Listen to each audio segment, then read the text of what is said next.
सर्वमङ्गलमाङ्गल्ये शिवे सर्वार्थसाधिके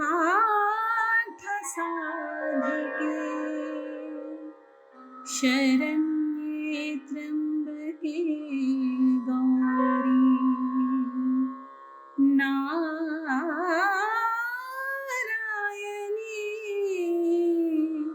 नमोस्तुते।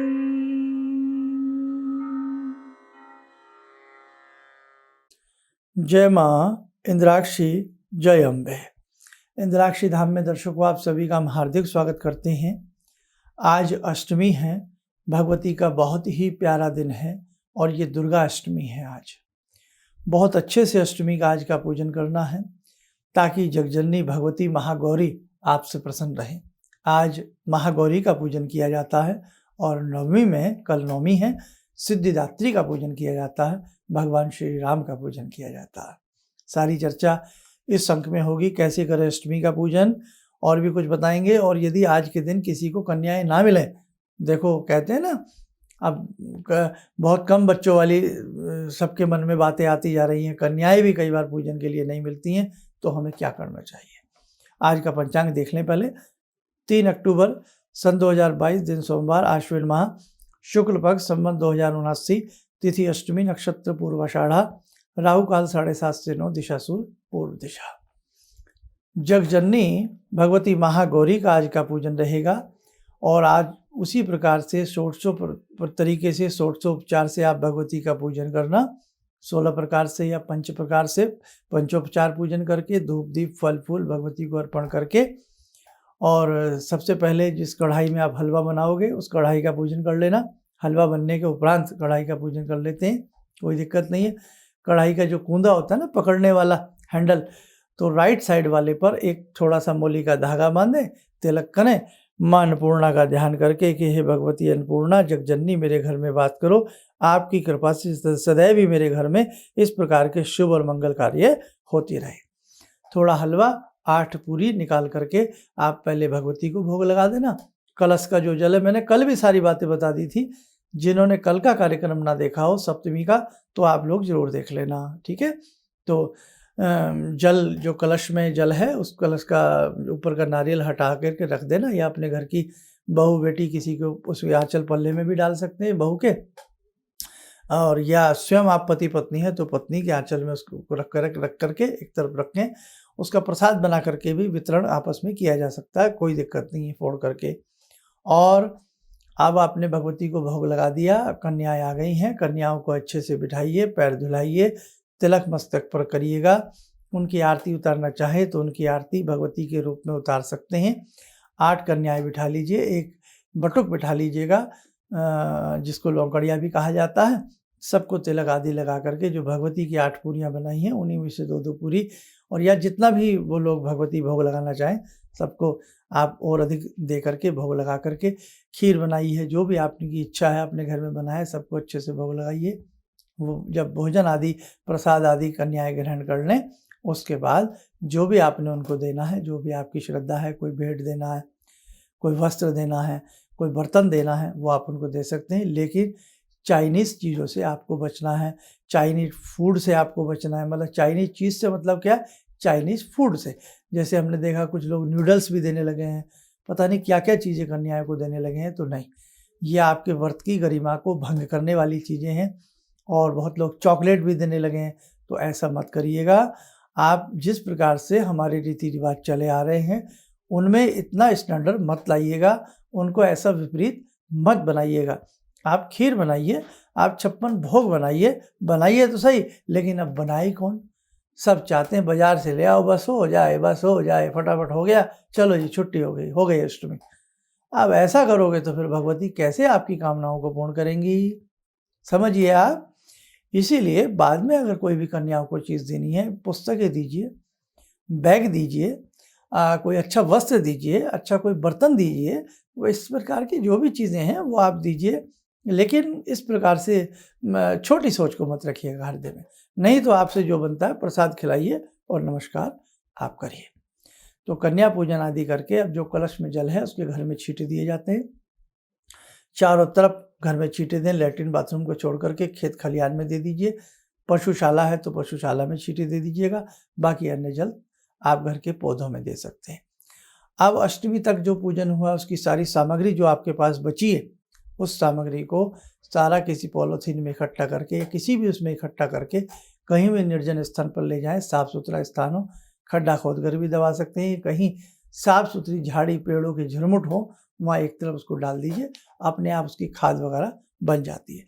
नहीं तो अगर थोड़ा हो तो घर के प्लांट में ही, गमलों में ही डाल दीजिए, कोई दोष नहीं है, कोई हानि नहीं है। हमने बता दिया था, पाठ तो आपके पूरे सप्तमी तक हो गए थे। आज आप जैसे पूजा सुबह आपने की होगी या करेंगे बहुत लोग, या शाम को पूजा करेंगे, निवारण मंत्र कर सकते हैं, शुद्ध कुंजी का पढ़ सकते हैं, निवारण मंत्र की माला 11 या 5 कर सकते हैं, देवी अथर्वशीर्षम का पाठ कर सकते हैं, या जो आपकी दैनिक रेगुलर पूजा है वो आप कर सकते हैं।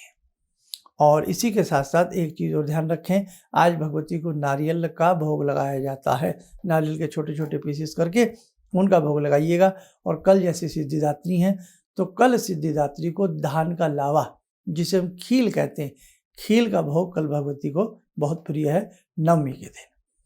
और जो नवमी करते हैं तो जैसे आज अष्टमी की है वैसे ही आपको कल नवमी करनी है। अब एक पॉइंट बचा कि अगर किसी को कन्याएं ना मिले तो, या कहीं कोई लोग ऐसे देश विदेश में रहते हैं तो वहाँ तो कन्याएं नहीं मिल पाती हैं इस प्रकार से, तो वो लोग बेचारे क्या करें? तो वहाँ आप एक काम करें, जैसे कोई आसपास आपके मंदिर हो तो 8 कन्याओं के हिसाब से आप पूरी हलवा वगैरह बना लें और कुछ फ्रूट ले लें और कुछ मिष्ठान ले लें, स्वीट्स ले सकते हैं, कुछ दक्षिणा ले लें। वहाँ आसपास थोड़ा सा आपको ड्राइव करके तो जाना पड़ेगा, कहीं मंदिर में दे दें। ऐसे सेम इंडिया में जिन लोग ऊपर फ्लोर पे रहते हैं, कहीं कन्याएं नहीं मिल पाती या कहीं ऐसी जगह रह रहे हैं या कन्या मिल ही नहीं पाती हैं, तो आप इंडिया में जो रह रहे हैं वो भी इस प्रकार से मंदिर में जा कर के आप भगवती के नाम से दे सकते हैं। गाय मिल जाए तो गाय को ज़रूर 2-4 पूरी आप खिलाइएगा। काग को दे सकते हैं और क्या चींटियों को डाल सकते हैं, कुछ भी मीठा बहुत अच्छा होता है सबकी सेवा करना, तो ऐसा आप कर सकते हैं। और कहीं भी इस प्रकार के निर्धन बच्चे हों वो हों तो वहाँ आप उन बच्चों को टॉयज़, बुक्स, स्वीट्स कुछ भी अपनी तरफ से आज के दिन बांट सकते हैं। तो ये था अष्टमी तक का हमारा सफ़र। देखो आपसे कहा था आप चिंता मत करना। और जिन्होंने अखंड ज्योत जलाई है उनके लिए भी बता देता हूँ, आज तो अखंड ज्योत पूरे दिन जलाना, रात भर जलाना, क्योंकि अष्टमी के दिन भगवती का वास रहता है। और कोशिश करना कल पूरा दिन रहे, नवमी की रात्रि तक रहे। फिर दशहरा है, दशहरे के लिए प्रयास करूँगा कोई सिद्धिदात्री वाला मंत्र आपको दे दूँ ताकि दशहरे में आप उस विशेष मंत्र को पढ़ सकें। तो सोमवार के दिन देखूँगा, है ना। अब थोड़ा सा देखो, जैसे आप बिजी है ना, थोड़ा सा इन सब नवरात्रों में हम भी बिजी होते हैं। जिन लोगों की कॉल अपॉइंटमेंट थी, बहुत लोगों के उपाय भी रह गए हैं, बहुत लोगों की अभी कुंडलियाँ वैदिक जो हमारे यहाँ बनने को आई हुई हैं, मेरी उनसे बात भी हो गई है, उनके आंसर भी रह गए हैं। तो भैया थोड़ा सा हमें धैर्य रखना, क्योंकि ये नवरात्रों के दिन हमारे मुख्य होते हैं, इनमें थोड़ा सा हम बिजी हो जाते हैं। जल्द जो भी जिसका कार्य पेंडिंग है उसे हम पूरा करने का प्रयास करेंगे। आइए समय हो चला, आज की ध्यानमाला से जुड़ते हैं भगवती महागौरी से। ॐ सिन्दूरारुणविग्रहां त्रिनयनां माणिक्यमूलस्फुरात् स्तारानायकशेखरं स्मितमुखी भापेन वाक्षोरुवां पाणिभ्यामलपूर्णरत्नचषकां रत्नोत्परां बिभ्रति सौम्यां रत्नघटस्थरक्तचरणां ध्यायेत्पराम् अम्बिकां खड्गं चक्रगदेषु चापपरिगान् शूलम्बुशुण्डिं शिरा शङ्खं संदधतीं करे स्त्रीनयनां सर्वाङ्गभूषावृतां नीलास्मद्युतिमास्य पाददशकां सेवे महाकालिकां यामास्तो स्वपितैहरो कमलजो हन्तुं मधुं कैटवम् विद्युद्दामसमप्रभां मृगपते स्कन्दस्थितां भीषणां कन्या विहकरवाल खेट विलसा धस्ता विराज सेविताम हस्ते चक्र गदा शिखेठ विशिखाम चापम गुणम तर्जनीं विप्राणामलिलात्मिकां शशिधरां दुर्गां त्रिनेत्रां भजे। कवच बना लें, ध्यान करें, महागौरी का शुभ आशीष हम सबके ऊपर बरस रहा है।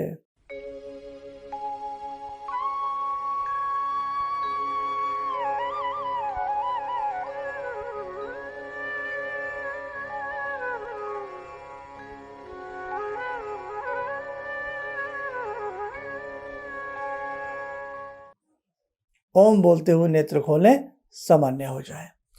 संस्थान से जितने भी दीक्षित साधक हैं, बहुत अच्छे से अपनी साधना को करना, अपनी साधना का लेवल मत गिराना, बहुत अच्छे से करना। और जो भी हमें सुनते हैं, देखते हैं, तो आगे देखो पूरा महीना त्योहारों की झड़ी लगी हुई है। बहुत लोग राशि के लिए इंतजार करते हैं, राशि के उपाय।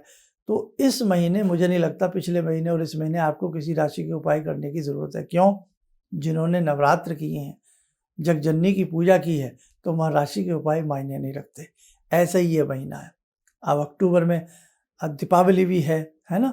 24 तारीख की इस बार आपकी दीपावली रहेगी और दीपावली के बारे में कोशिश करूँगा 15 दिन पहले एडवांस में इस बार आपको सब कुछ बता दूँ, प्रयास रखूँगा, क्योंकि इस बार दीपावली को लेकर भी बड़ा लोगों में कन्फ्यूज़न है, अमावस्या और दीपावली चतुर्दशी को लेकर के। तो वो सारी इस महीने करवा चौथ है, दीपावली है, बहुत सारी चीज़ें हैं।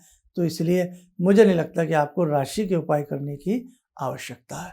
आप इन्हीं 30 त्योहारों में इस बार खो जाइए, रम जाइए दीपावली तक। बस समझ लीजिएगा, मन बुझा भी हो तो बुझते मन में दीप को प्रज्वलित करिए, उमंगों के, उत्साह के दीप को प्रज्वलित करिएगा और अच्छे से अपनी 30 त्योहारों को मनाने का प्रयास करें। बहुत लोगों का मन दुखी है, बहुत लोग निराश हैं, बहुत लोग शरीर से अस्वस्थ हैं, धन से कमज़ोर हैं, मानसिक स्थिति क्षतिग्रस्त बनी हुई है। लेकिन संसार की कोई ताकत तुम्हें उबार नहीं सकती। तुम्हारे अंदर ही वो ताकत छिपी हुई है कि अपने जीते जी आप स्वर्ग प्राप्त कर सकते हैं। मानते हो ना इस बात को? तो इसलिए अपनी मेहनत स्वयं करिए। लेटे हो तो लेटे लेटे मंत्र पढ़िए, बैठे हो तो बैठे बैठे किसी भी मंत्र का उच्चारण करिए।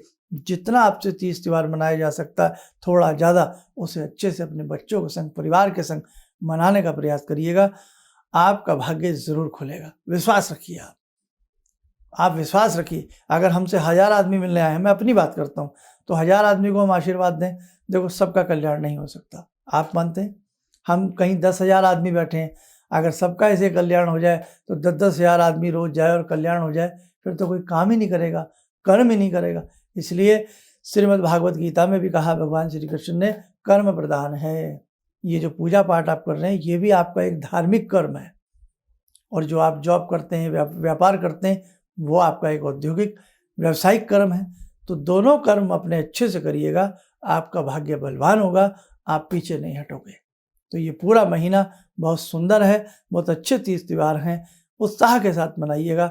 मन दुखी है, कोई बात नहीं, लेकिन अच्छे से उत्साह के साथ मनाइएगा। आज नहीं कल तो भगवान हमारी हंसी को लौटाएंगे। ठीक है? आप स्वस्थ रहें, सुखी रहें। इन्हीं शुभकामनाओं के साथ हम अपनी वाणी को विराम देती। जय जय अम्बे। भगवान से जुड़ो, और भगवान को से जुड़ने का जरिया आपने बताया, बहुत अच्छा लगा, बहुत धन्यवाद। और सनातन धर्म को जिंदा रखने के लिए आप जो प्रयास कर रहे हैं वो बहुत सराहनीय है। हम लोग को मौका मिला है, हम लोग भाग्यशाली हैं जो आपके करीब आने का हम लोग को मौका मिला है। किसी भी समस्या के समाधान के लिए मिले प्रसिद्ध हस्तरेखा एवं वास्तु विशेषज्ञ प्रोफेसर धर्मेंद्र शर्मा जी से। नोट: शिविर में भाग लेने हेतु एवं व्यक्तिगत रूप से मिलने के लिए कॉल करने का समय सुबह 10 बजे से शाम 6 बजे तक। हमारे विभिन्न ज्ञानवर्धक कार्यक्रम देखने के लिए आप हमें अभी सब्सक्राइब करें, बेल आइकन को प्रेस करें ताकि आप देख सकें हमारा कार्यक्रम सबसे पहले। और अधिक जानकारी के लिए फेसबुक पेज को लाइक करना न भूलें।